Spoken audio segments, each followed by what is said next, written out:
Well, time now to discuss matters to do with tourism, bearing in mind that tourism is one of the top foreign exchange earners for the country. But we know for sure that in the last 10 years, it has gone through bust and booms. And of course, we have seen concerted efforts by various government agencies like Brand Kenya, the Tourism Federation, and of course the ministry to enhance the image of Kenya abroad and locally in a bid to attract more visitors. The question is this bearing fruit? At what rate? Joining me in studio is Sam Mwangi. He's the head of marketing at Panari Group, which is a hospitality-based group of companies. Thank you very much, Sam, for joining us here. And we have Patricia Wachira. She's a researcher associate at Cytonn Investment. Thank you very much indeed, Patricia, for joining us here. First of all, I want to start with you, and I want to hear from where we are, when you give it a cursory look, how would you say tourism in Kenya is faring? I would say, at least in the last maybe 2 or 3 years, we had seen a growth in the entire tourism sector. Mm-hmm. And this was mostly because of improved security in the country. Yep. Even 2017, despite the fact that we had political tension, mm-hmm. still the sector improved. 2018 was actually the best performing years, I would say, in the last maybe 7 years. Yep. We had seen a decline around between 2011 and 2015 because of the terrorist attacks. But last year we saw the market greatly improving. The ministry estimates about 157 billion in earnings from the tourism sector. Mm-hmm. And that's a growth from 2017, about 30% growth since 2017. Mm-hmm. So basically the outlook for the tourism market so far has been positive. Very good. Yeah. Mwangi, she's a researcher, you're a player in the industry. What is the status of tourism in Kenya? As Patricia says, it's really growing. And I can tell you, like, if you look at the figures for last year alone, I mean, you're looking at a posting of an increase in terms, actually, to be precise, about 37%, from a rough figure of about 1.6 to about 2.07 in terms of the increase, in terms of the real numbers of the tourists who came to Kenya. And then, of course, again, that is the bigger picture of it. But if you're looking at it from a point of, as well, how does that translate in terms of the bed nights that are increasing? Though not that much, but again, an increase of about 9% from 2017 to 2018. It's also a growth. Mm-hmm. But again, that we can say it's coupled by a number of aspects to it, yeah. And like Patricia says, it's a number of issues and a number of things that have actually been the conveyors of all this, the goodness that we're talking about in terms of the increase, in terms of the numbers. But more to it, we're also looking at the aspect of like the heightened security aspect of it. It has really changed the face of it. Mm-hmm. We're also looking at about the political stabilities, though not something that you can be able to say it's what you would want to look at, in a bigger way and say like it's the real deal. But again, it is. I mean, it's a contribution to it because again. And to be honest, that is what may have actually contributed to the increase in terms of bed nights, because that is for the domestic market completely. Mm-hmm. So there is an increase, and we can say there's a lot of players, happening it. I mean, in fact, if you look at it, the real number, most of the numbers, Africa contributed to the highest number in terms of the travels, in terms of Kenya, in coming to Kenya. Mm. So that tells you there's a lot of concerted efforts. And I'm sure we'll go deeper in trying to look at it. What are these efforts that are being to do? What are the outlook for 2019? Mm-hmm. And as well. Patricia, I want to hear from you. I mean, when you analyze the Kenya, as a brand, as a tourism brand, what challenges do you see, apart from insecurity and political instability? I would say the main challenge that actually faces Kenya is actually what you're talking about in terms of insecurity. It's a key impact in terms of the tourism sector.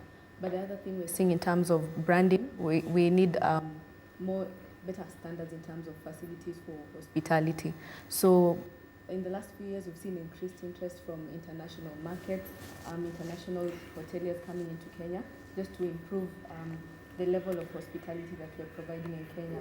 So what is happening is that there's more competition in the market, but this is only making it better because we're seeing hoteliers trying to rebrand and also improving the level of facilities that they're providing. We're seeing a lot of refurbishment so that they are competitive and able to provide services to the international level.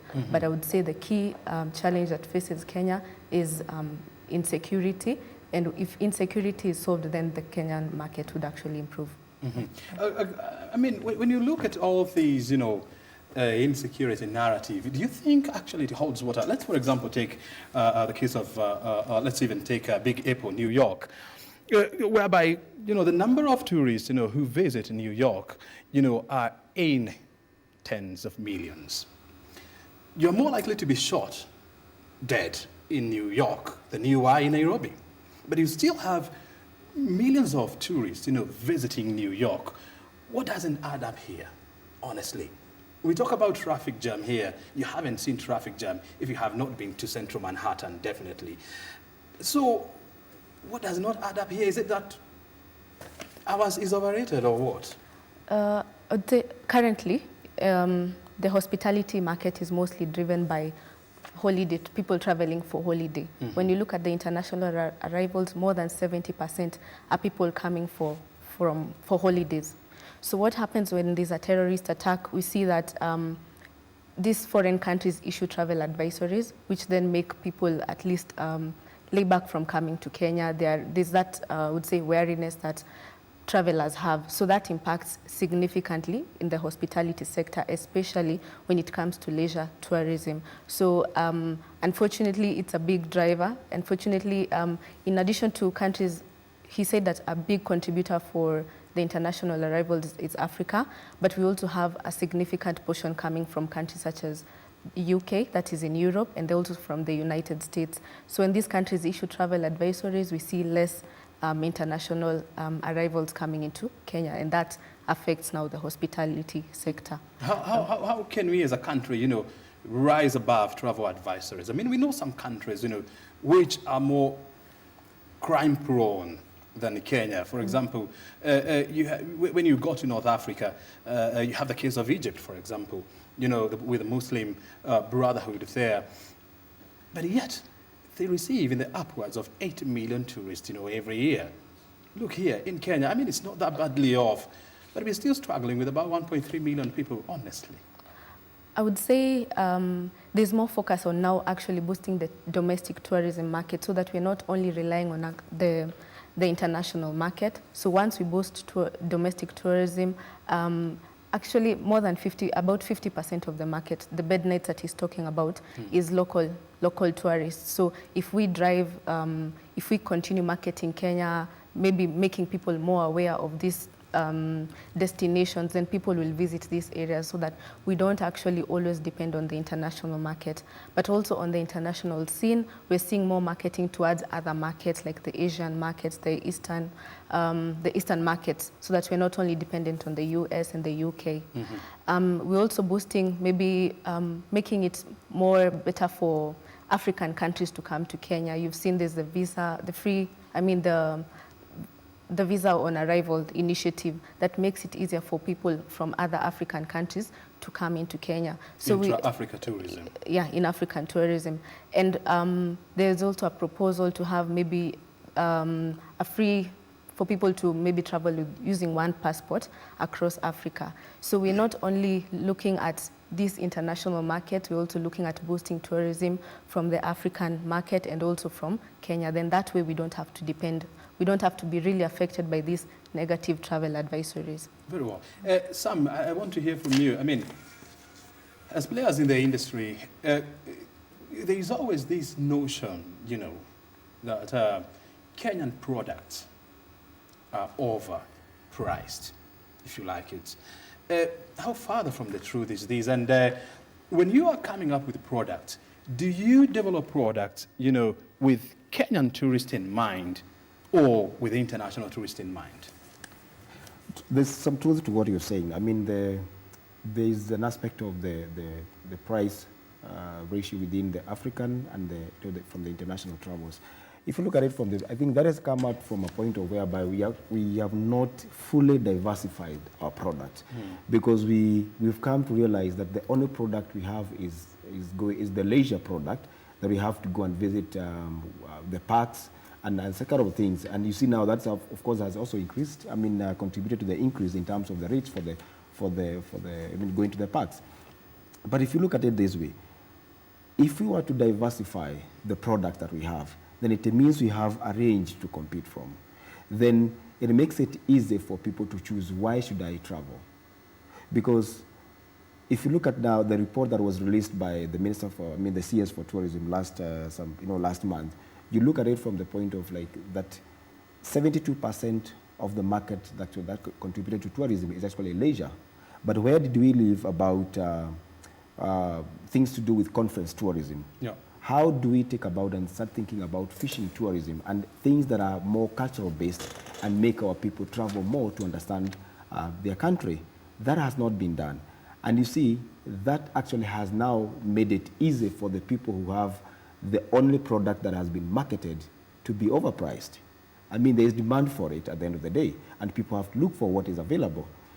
But again, you see, there's also that concentration in terms of like, even if there's an aspect of the tourism being affected by the security, like she talked about it.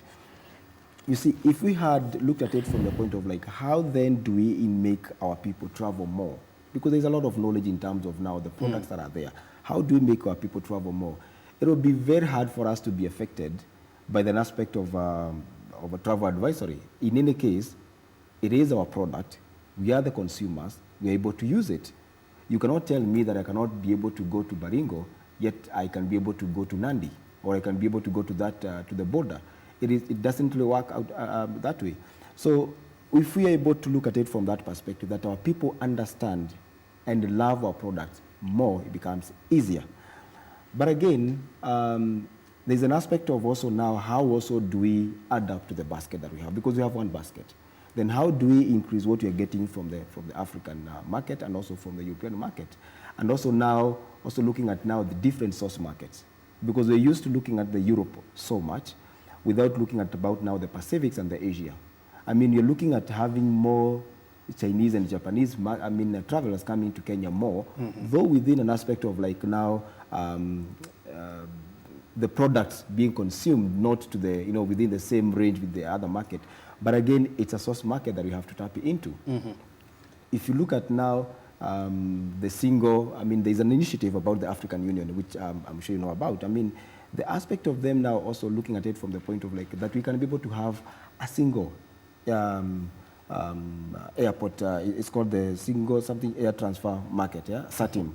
That ideally it will open up, it will open up the market for all of us, that we're able to have more the Open Skies initiative. Yeah, there's the Open Sky initiative. By African Union. And actually it happens both for the passengers and for the cargo. It means we're able to trade more and we're able to invest more. Very well. But tell me this, when you look at the last, 10 years, that was between 2009 and 2010, the number of beds added into the market, has risen by more than 300%. Yes. But when you look at the average price per bed in the market, it has only reduced by about 7 to 10%. Surely, we thought with more beds being added into the market, we'll see a significant reduction in terms of bed pricing. Why has this not happened? I think part of it is a contribution towards the domestic, the disconnect between our approach to the market that we are talking about, the domestic and the international market. The beds that have increased, if you look at it, is from, serious brands that have invested in Kenya. Without naming names, but you can be able to tell certain brands that coming into Kenya, they have a certain aspect of where the brand stands for. An international brand has its own value, and the brand says that if you're able to purchase this, that means you have a certain lifestyle. So they will still want to maintain that. Even if you have many, at the end of the day, the price range may go down just a little bit because the same players will come in and have their own market. And their own market is based on like, where do they get their travelers from? One of the international brands, actually, that have just invested in Kenya, from the knowledge that I have is that actually 83% of its market, and it's a Kenyan brand, comes from Asia. Now, tell me, why would that person have a lot of budget for marketing, invest a lot in domestic market, yet they're able to, to have their revenues within the source market, they're getting it easily. You see? So it's the aspect of like, I am in business because I want to make money. That is what comes in first. Very good. Sorry, yeah, I'm in business because I want to make money. But where are we in terms of making you a patriot, even if you are an international investor? That's the disconnect that we have. Patricia, tell me this. I mean, we have seen so many, hotel brands or hospitality brands, coming into the Kenyan market, from Radisson, Blue, to name them. And we still have more in the pipeline. We have the 300-bed Hilton being developed in Upper Hill. We have the one coming up in Westlands. What's the name? The Marriott. The Marriott, which is coming just next to Kempinski. Yes. And all these are going to add more beds into the Kenyan market. Tell me this, is this industry sustainable or profitable? I would say, in my view, subject to maintenance of security, we're still expecting to see more tourist arrivals, and we're also expecting to see a boosting of the domestic tourism. We expect more conferences coming into Kenya. It's recognized as a regional hub, so all this is likely to increase the demand for hospitality services. And by this, hoteliers actually looking to position themselves in Africa, it shows there's something they're seeing in Kenya. There's a market that they're seeing and they want to tap into in the Kenyan market. Of course, this will lead to competition between hoteliers and might lead to maybe a bit of stabilization in terms of rates. But generally, as long as there's demand for hospitality services, there's growth in terms of domestic tourism, international tourism, we don't expect that this will affect the performance of these hoteliers. At least in the last few years, we've seen occupancy rates averaging at about 50%. Even on when, I think in the last maybe 2 years, we've seen completions of, like last year, we saw completion of about maybe 5 hotels in the Nairobi market, and still occupancy rates came in at about 50%. So we're seeing, even as the supply increases, the demand is also growing. So I would say it's sustainable. Mwangi, tell me this, and this is a question that I have always struggled with. Bed occupancy here in Kenya, it ranges between 50 to 58%, during good seasons. So how thin do you remain in business when you have a situation whereby when you have 10 beds, only 5, are occupied at any given time? Hotels have looked at it from a point of now, diversifying their revenue points, so that you may have a scenario whereby there's so many day conferences that are happening right now, especially in Nairobi. There's so many of them, the day conferences that are happening. That means that where we used to look at it from the normal theory, and I normally call it theoretical, that you have to have about 62% of your revenues coming from the rooms division, whereby that means you have to have either the room occupancy going up, regardless of the season, or the bed occupancy going up. But again, you're looking at it from the point of like, how do I make you spend or have leisure without really coming to spend in the hotel? Diversifying the routes and the revenue point that we have in the hotel. And that is the reason why you see now, like in Mombasa Road alone, you have seen about 3 hotels, one like Ole Sereni, just opposite our brand, advancing in terms of making a big out of, in terms of, the conferencing facility that is coming up. And this is the reality, because the reality of getting now more conferences gets now more revenues through the food and beverage, selling of the venues, is becoming now the norm of the day. Because I'm looking at you having a conference within the town at the same time, and this is also based on the aspect of the budget constraints, whereby now companies have decided they have to cut down on cost. Yeah. We don't have to take you all the way to Mombasa. We don't have to take you all the way to Naivasha to go and do a conference. We're going to have you do it in Nairobi. finish up the revenues, finish up the budget, and then go back, and then we can start tomorrow. So that is the sustainability that is now hotels are looking at, diversify in terms of the product. Yeah. And also looking at the point of like now, what is the average spend of a Kenyan within Nairobi, within Nakuru, and within, you know, the different towns that we have. I mean, it ranges between 1,000 shillings to about 2,700 shillings. That automatically is not a room occupant's revenue. It's someone who is coming to spend on a day, maybe have some food, have some beverage, or have some leisure moments. Good. You get. Very well. Tell me this. I mean, Patricia, because now we're winding up, if you were to advise Mwangi and company, you know, who are in this market, on how to attract domestic tourists, what would you tell them? I would say marketing is key. Increased awareness of what the product is, what is available, and increased security. I would say beef up security, because that will make people more confident in terms of whatever hoteling services you're providing. I would say market your product more, let people know what is available on offer so that people are aware, and so people are willing to come to that facility. Yeah.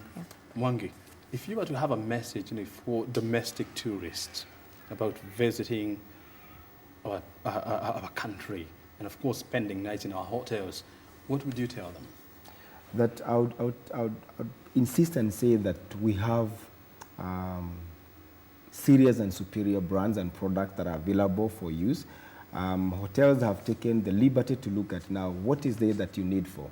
You know, even as I travel as a person, without even looking at where, you know, working within industry, the first thing that comes in the mind is like, what is in it for me when I come into your premises? And that is what we're trying to look at it, that at the moment you come to the hotel, every hotel has a bed, it has food, and it has the drinks. It's the same thing, they come from the same suppliers.